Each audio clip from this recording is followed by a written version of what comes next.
Hi, my friend. I am so glad that you tuned in today because we are talking about 6 powerful lessons that I learned this year in 2024 that will quite literally change your life. So let's jump right in.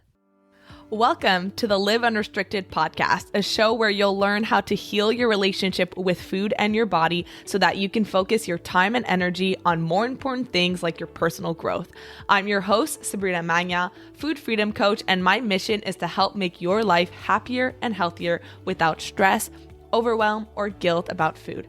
If you love the show, please do go out and share it. And if you're looking for support with your relationship with food, details about my programs are in the show notes. Thanks for spending time with me today. Now let's jump in. All right, you are here, you tuned in. Thank you so much for being here. If you are a regular, you may notice that today the podcast got released on a Monday instead of a Wednesday. And that's because we are in the holiday period right now. Things are crazy, and it just so happened that Christmas falls on a Wednesday and that New Year's Day falls on a Wednesday as well. So today and next week, our podcast episodes are going to come out on Mondays just to make sure that you can enjoy it. You're not kind of crazy in the holiday season and you're able to really tune in and get some lessons, get some insight that you can bring into 2025. I keep feeling like we're already in 2025 because I'm very future focused. I'm thinking about my goals for the year. So no, we are still in 2024 for now, but this is really the time of the year where people start to look back on their year and think about how it went. Did you hit the goals that you set at the beginning of the year? Are you proud of the progress that you've made? And we really start doing some of that self-reflection to see what is it that we want to bring into the new year, that we want to leave behind so that we can continue to grow. And I am someone who is constantly reflecting and asking myself, what lessons have I learned this year? And it was honestly really difficult to put together a list of only 6 lessons for you because this year was a year of massive growth. And it was honestly a year of massive shedding. And this is what I'm always telling my clients inside Food Freedom Academy, that growth and healing really is just a process of letting go. It's a process of shedding all of those layers, those beliefs, those identities, behaviors that you've picked up throughout your life, probably without even being conscious of it, maybe through your upbringing, your parents, your caregivers, the people you surround yourself with, your environment, and you pick them up against your own will, but they become part of who you are. And oftentimes it can be beliefs and behaviors that aren't serving you. So really the process of changing, of transforming yourself from the inside out is a process of bringing those things to light and to see them for what they are and to make that decision and say, I don't want to carry this anymore because it's no longer serving me. I don't want to believe that I'm a failure anymore. I don't want to believe these self-limiting beliefs that this is only possible for other people and that I can't do it, or whatever it is for you. We have to let that go. And that's actually going to be wrapped up into some of the lessons that I learned. But I really want you to, as you're listening to this podcast, to this episode, and this is actually going to be done in 2 parts because there's just too much to cram into one episode. I want you to think about how this applies to you, how this applies to your relationship with food, with your body, with yourself, how it applies to your own healing journey, whatever that might look like. Because I'm on my own personal growth and healing journey. We all are. No matter how much you think someone's life is amazing or perfect, or you see on social media like they look like they have it all, we all have things that we are letting go of, that we need to let go of.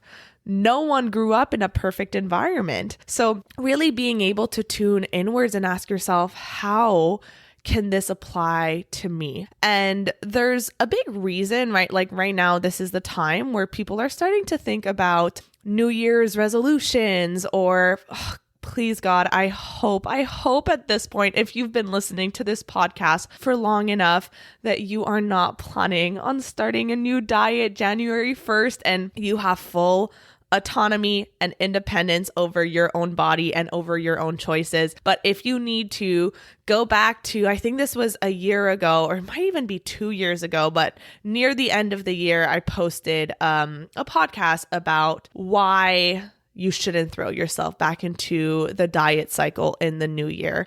So that's a conversation for another day.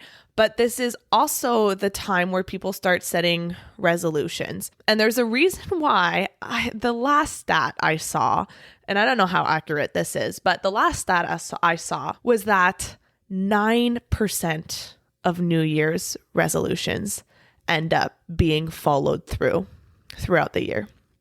9%.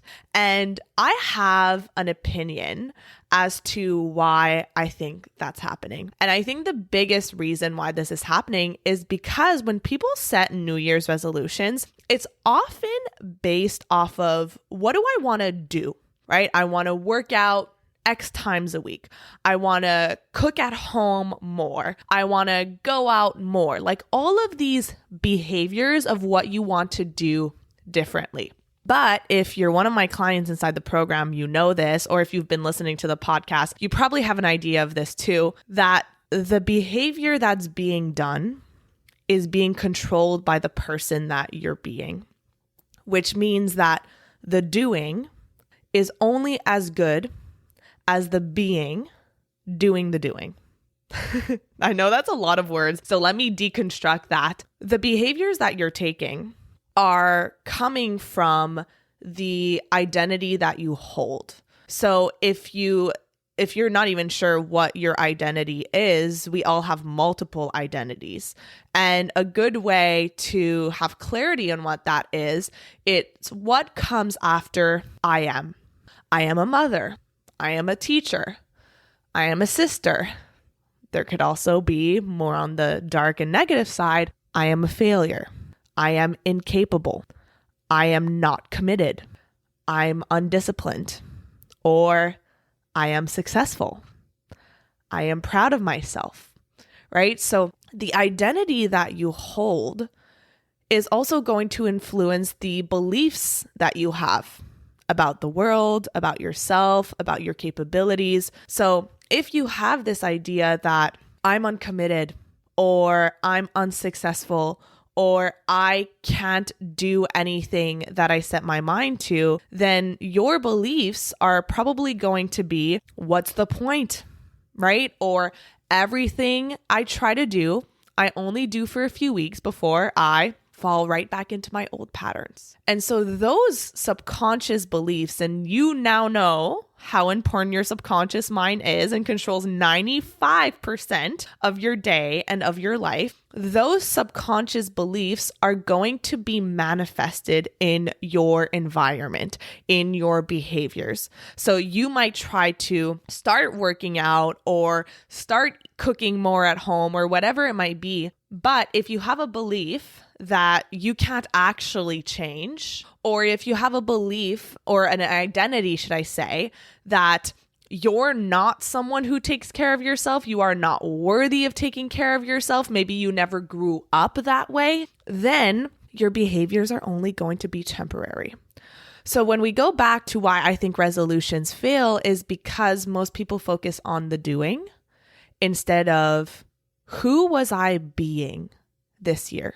What was the identity, the beliefs, the subconscious thoughts that I have been holding, not just this year, but up until now in my life, that are affecting the results, the outcomes, and the behaviors that I'm taking in my life. And that has been a huge, huge piece of my own healing and growth journey, because I started to understand that if I wanted things to be different in my life, if I wanted better friendships, if I wanted a better relationship, if I wanted a better business, if I wanted more of a social life, whatever it might be, if I wanted things to be different in my external world, then I needed. It wasn't like, oh, it would be nice. It was I needed to change internally. And I'm pretty sure that that is one of the lessons that I wrote down.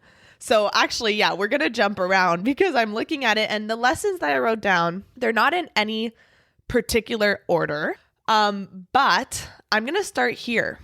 And it's that, number one, your life will grow to the extent that you are willing to grow.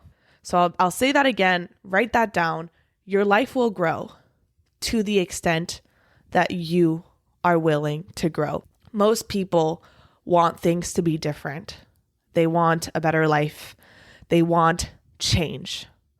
And there's this graphic that I saw online a few months ago, and it was like two people at two different counters. And the first counter said, people who want change. And there was like a massive line in front of it. And then the other counter was people who want to change. And there was no one, because most people want change. I think everyone here wants change.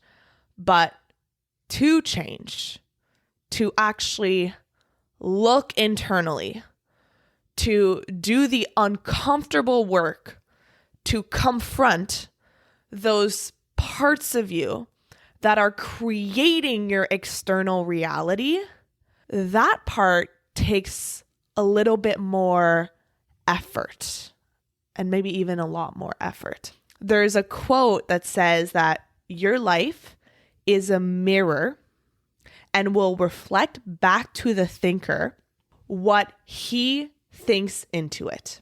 And this is a Ernest Holmes quote. So I'm going to say that again. Life is a mirror and will reflect back to the thinker what he thinks into it.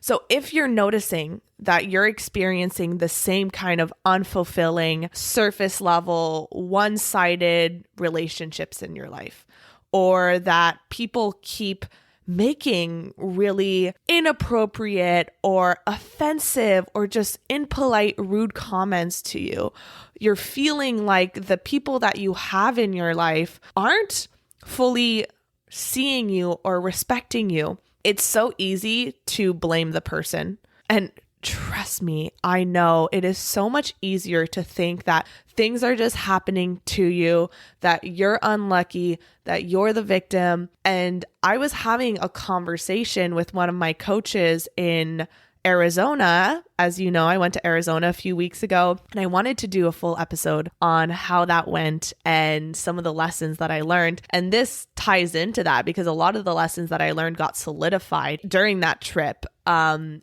a big reason why I haven't sat down to do it is because for the past few weeks, I've just been processing and integrating a lot of the things that came through for me. Because the way I always describe it is, when you're on this personal growth journey, and especially when you go to an event where it's like a 3-day personal development event, it feels like you go in and your brain is a snow globe that hasn't been shaken up in a while. So everything has settled down to the bottom.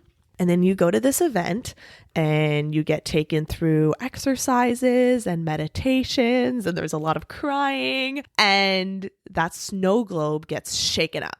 And all of these things come up to the surface, things that you didn't even know were there. And so when you leave this event, all of those little snow particles are still shaken up. They're still up there. So when I come back from these events, and why I went to Sedona afterwards with some friends, is to start processing some of that, to understand it, to integrate it so that it can actually be transmuted into a change in my life. And oftentimes we don't get that opportunity to shake that snow globe because we're so busy in the doing. We're so busy in life. Our to-do list and things are always a rush and things are always urgent, that to really take the time to sit down and let those subconscious things come to the surface. And it can be much easier done with people who are going to prompt you, who are going to ask you questions, who are going to be able to hold space for you. And that's why I love the work that I do with my clients inside the program, because that's what I get to do for them. But when you really take the time to slow down and bring those things up to the surface, you start to realize, oh, that's why. That's why I've been stuck. That's why this event, this situation, this experience in my life keeps showing up for me. So when I was talking to my coach in Arizona, one of my coaches, I have about 10, but one of them, we were talking about this idea that life is a mirror. And she was saying how she had been attracting a narcissist in her life. And when that happens, and she's someone who's done an insane amount of work on herself, when that happens, like, it's so easy to go, oh, that was bad luck, or how did that happen? I don't know. But she is someone who takes radical responsibility for her life. So she tuned inwards and asked herself the question, what is this trying to teach me about myself? What are some things that I might be hiding in myself, in shadow parts of myself, that is creating this situation?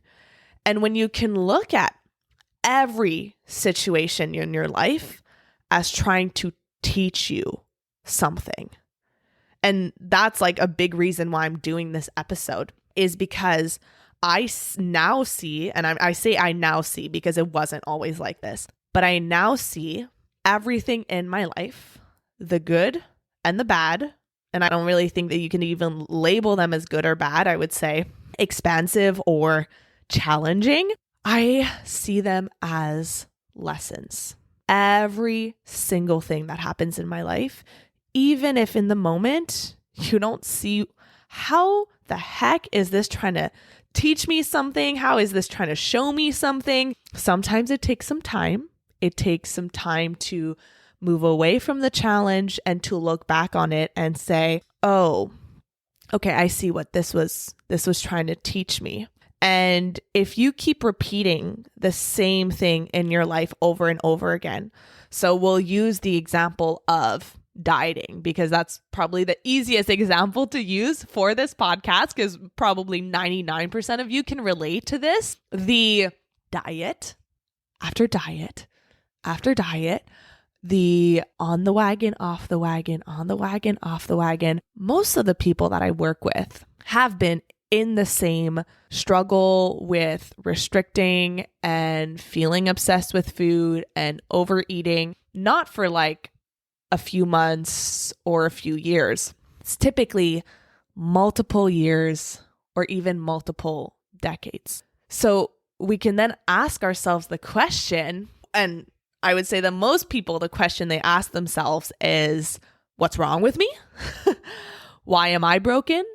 Why can everyone else do this, but not me? And this goes into a conversation of please be aware of the questions that you ask yourself, because your brain is like a Google search engine.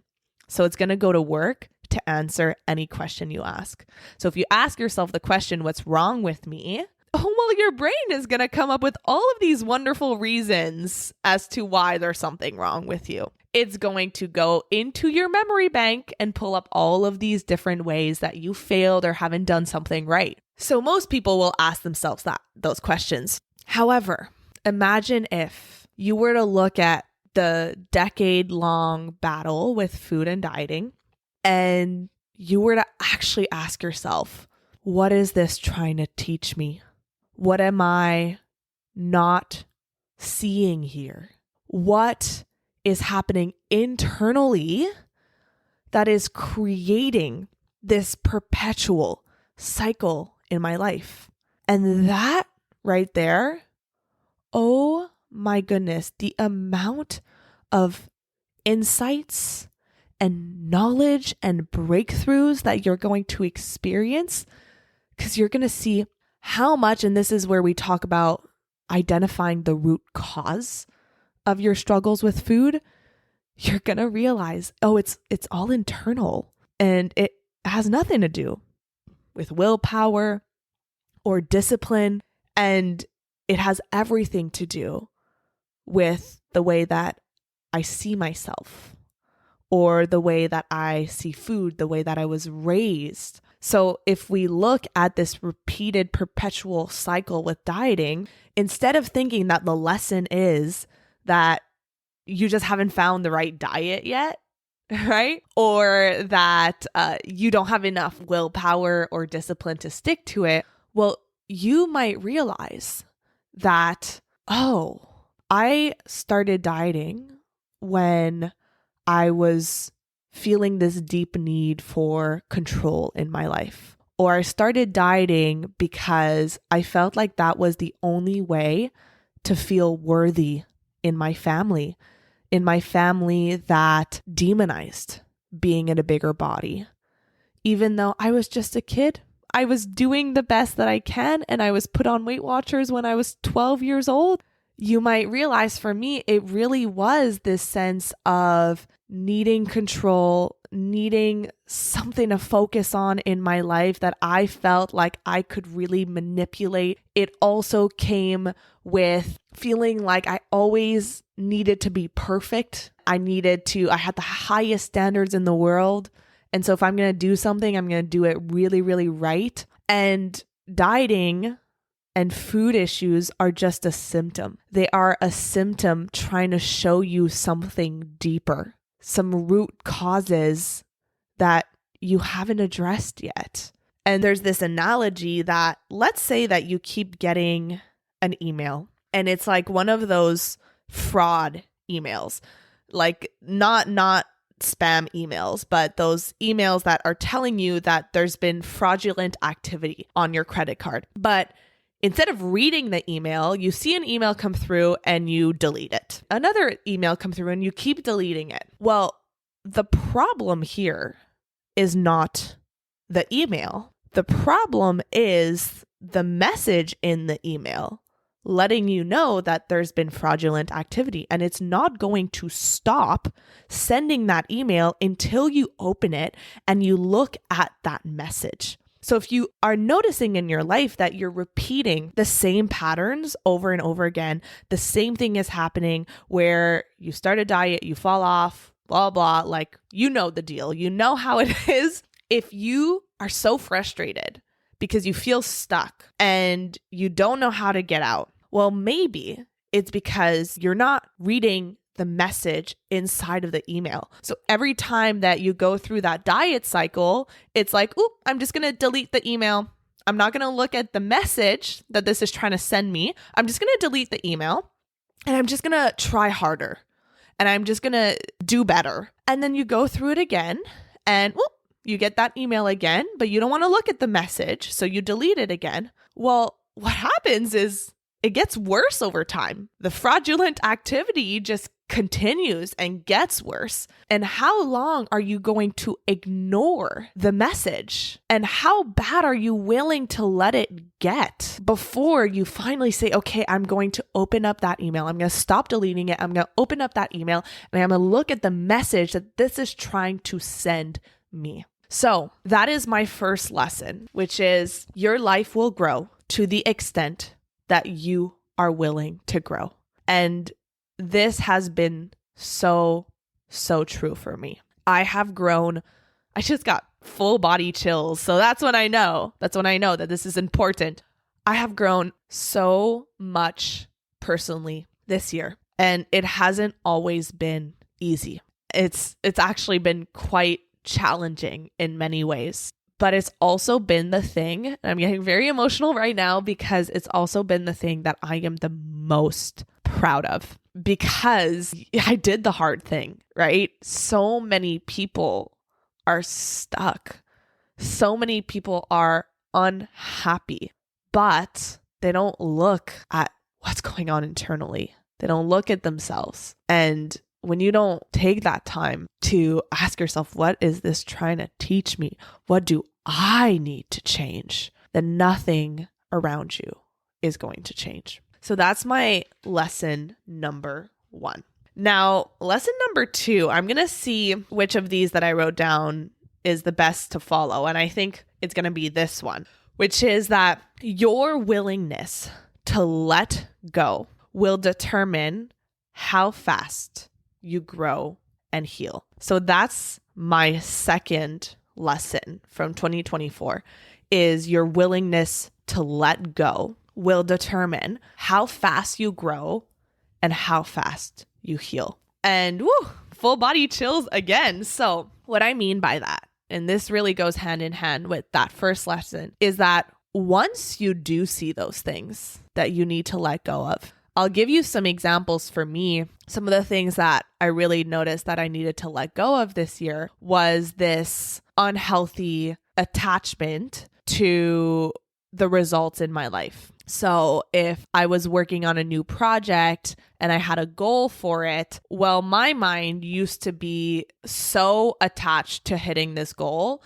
And if I didn't hit this goal, it meant that I was a failure or unsuccessful. I would never be able to achieve my goals, yada, yada, yada, all of these stories. And then it would send me into burnout and emotional turmoil. And I'm obviously I'm not proud to admit this, but it's a reality and I've really worked through that. So I knew I needed to let that go. I also had to let go of some friendships, which was not easy either. I had to let go of many ways that I was showing up in my life. Overworking, overdoing, and it's still something that I'm working on, I'll be honest with you. But I had to let go of a lot of beliefs, a lot of behaviors, a lot of parts of my identity that were holding me back, that were creating blocks in my life and that weren't permitting me to grow to the next level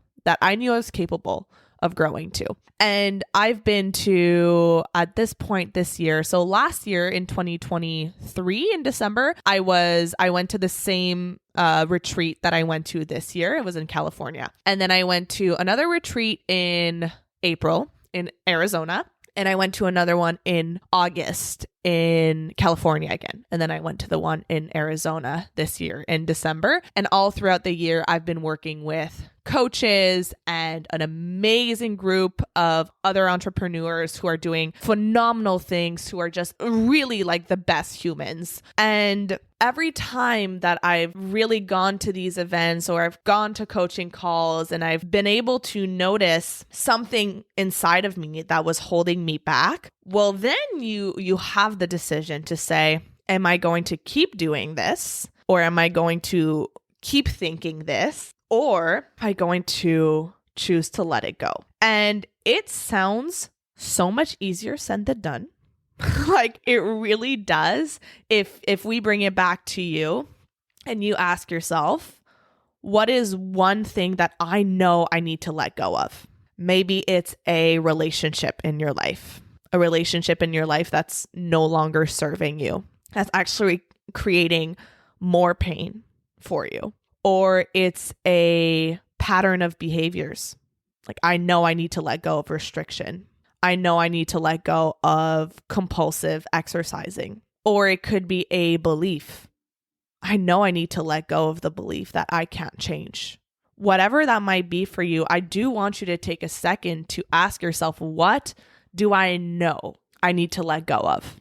Well, then once you know that, comes the decision to say, I'm actually going to let it go. And that part, right? We can know what we have to let go of. That's one piece of it, but actually making the decision to let it go, that part is so much harder, and that part most people don't do.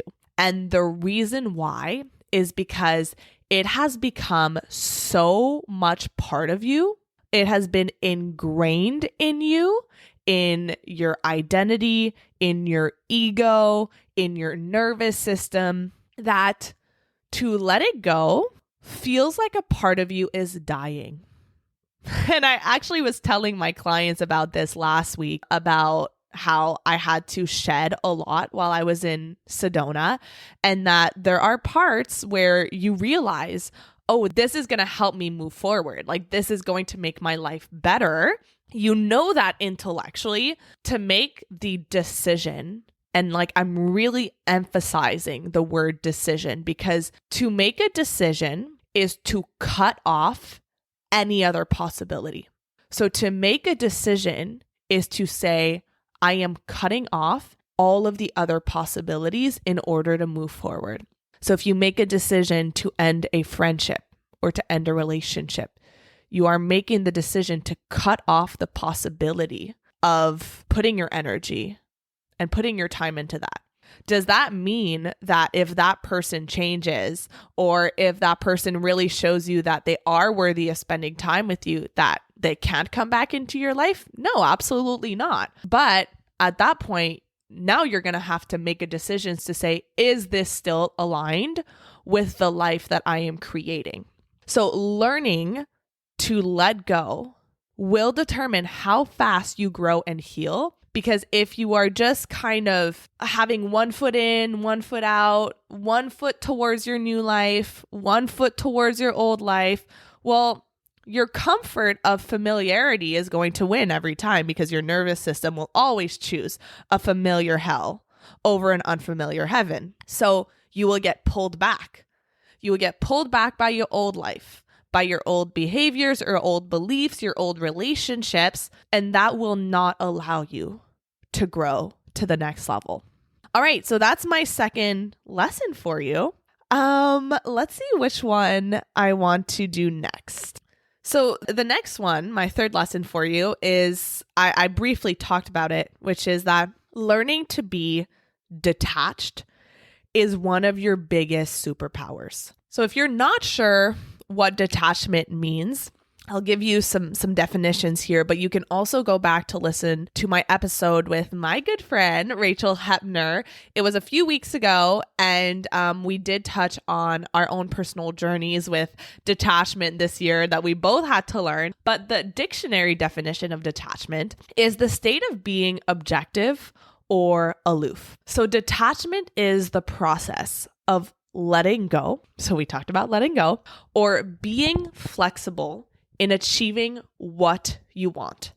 It allows you to find release from frustration and disappointment. Now, this does not mean stop having goals, but what often happens is, and I see this all the time in women who struggle with food obsession, restricting, dieting, is we get so caught up in how we want something to happen without thinking of what we actually want. So when I talk to people and they've been trying to lose weight or restricting their entire life, and I ask them, what do you really want your future life to feel like? Well, they'll start telling me, I want to be able to wake up in the morning and not think about food first thing. I want to go throughout the day and be present and have goals and be able to focus my mental energy on things that really matter to me. I want to feel energized. I want to feel good in my body. I want to feel confident. I want to feel happy. I want to feel healthy, right? When we focus on all of the ways that we want our life to feel like, we get really caught up on how we think that is going to happen, because attachment is really this need to control outcomes in situations. It's a need to control how it's going to happen, to control other people. So most people will think, well, the only way for me to do that is through losing weight or through dieting or through restriction, without realizing that there could be infinite other possibilities of how you can get to that very same outcome. So being detached means holding on to this idea of what you would like your life to feel like, right? You don't have to let that go, but not getting so attached to the details of what that's actually going to be like. So if I got really attached to the way I wanted my business to look 5 years from now, well, the truth is that the future is anything but certain. Your desires are always changing. The landscape is always changing. And I cannot control what's going to happen over the next 5 years based off of my current perspective. All I can know is that I want a life of freedom. I want a life of impact. I want to be changing people's lives, but who the heck knows how I'm going to get there? And I, a recovering control freak, love to try to control. I love to try to predict the future. And like I said, the future is anything but certain. So when you can let go of your attachment to places, to people, to objects, to events, to your past, when you can sever that tie, it's so much easier to do that practice of letting go, of letting things die off in your life and be reborn, of starting from zero, of having a beginner's mind and not making anything mean anything about you. So if a relationship doesn't go as planned, or if you didn't get a job that you really wanted to get, or if you try another diet and it doesn't work again, to not make it mean anything about you, like you're a failure, you're a bad friend, you're not good at your job, but to see it as, okay, maybe this wasn't meant for me. And is there a lesson for me to learn here? Going back to the idea of having a lesson in everything. So being able to detach yourself and creating such a meaning to the things that you have in your life, it's holding you back from actually letting go and moving forward. So that's going to be my 3 lessons for today. We're going to do a part 2 next week. So I would really love to know what your biggest takeaways were. And you can send me a message on Instagram. Let me know you listened to this episode and if there's anything that you can relate back to your own life and how you are going to implement this going into the new year, because I really don't set New Year's resolutions. I think that you should constantly be evaluating yourself and not like judging or criticizing yourself. That's not what I said, but you should constantly be reflecting. I'm doing a mini New Year's resolution every week to look at, okay, what's going well? What's not going well? What happens is most people are sleepwalking through the year and then they get to the end of the year and they're like, oh shit, I didn't do anything I wanted to do. I've been going on autopilot. I'm nowhere further than I was this time last year. Got to get my shit together in the new year. And that, number one, puts so much pressure on you. Now you're asking yourself to go from 0 to 100. And there is just so much going on around this time of the year that it's really hard to put all of your attention on all of these different things. So when you can implement a practice of, let's not just wait one time a year, but every week or every month, how can I reflect on what's going well, what's not going well? What are some things that I need to let go of? What are some things that I want to bring up to the surface? Then your life is going to change so much quicker, so much easier, and the journey is fun. I said that it's challenging, but it's also fun. The feeling that I get when I've let go of something that wasn't serving me anymore and seeing the benefit that it has on my mental health, on my relationships, on the success in my life, nothing, chills again, nothing compares to it. So it can be fun. It gets to be fun. The process of really transforming yourself, it's amazing. Like there's nothing like it. And so don't be afraid of it. Yes, you do have to confront some things about yourself. When I was in Sedona with my 2 friends, they really held space for me to bring some things up to the surface. And I had a lot of tears and a lot of crying, and it was very cathartic. And after that, it was just this feeling of, wow, okay, now I see this. Now I can bring awareness and attention to it. And I get to choose if I want to let it go or not. And I get to choose if I want to up level my life. So you have that option too. No matter where you are in your life, no matter how long it's been. And this was a lesson that I wanted to put in my 6 lessons. And I don't know if I did. No, I don't think I did. But one lesson, extra bonus lesson for today is that I really, really, really embodied and saw that everyone can change. Every single person, no matter how much trauma you've had in your life, no matter how hard things have been, no matter how far gone you think you are, everyone can change. Like I said before, I am in this group container of amazing entrepreneurs who are doing phenomenal things, who have overcome so much. And when I tell you that 90% of the people in that room, of over 1,000 people, have gone through some really hard, deep shit. When I'm telling you that the stories that people share and the ways in which they had to change and overcome some really deep battles, it is so inspiring because it makes you realize these are people who had an option, who had choices at one point in their life. The option one was to be the victim and to just say, well, everything happens to me and things can't get better and things are just going to be the way that they are. Or they had option 2, which was to say, okay, I'm going to do something about this.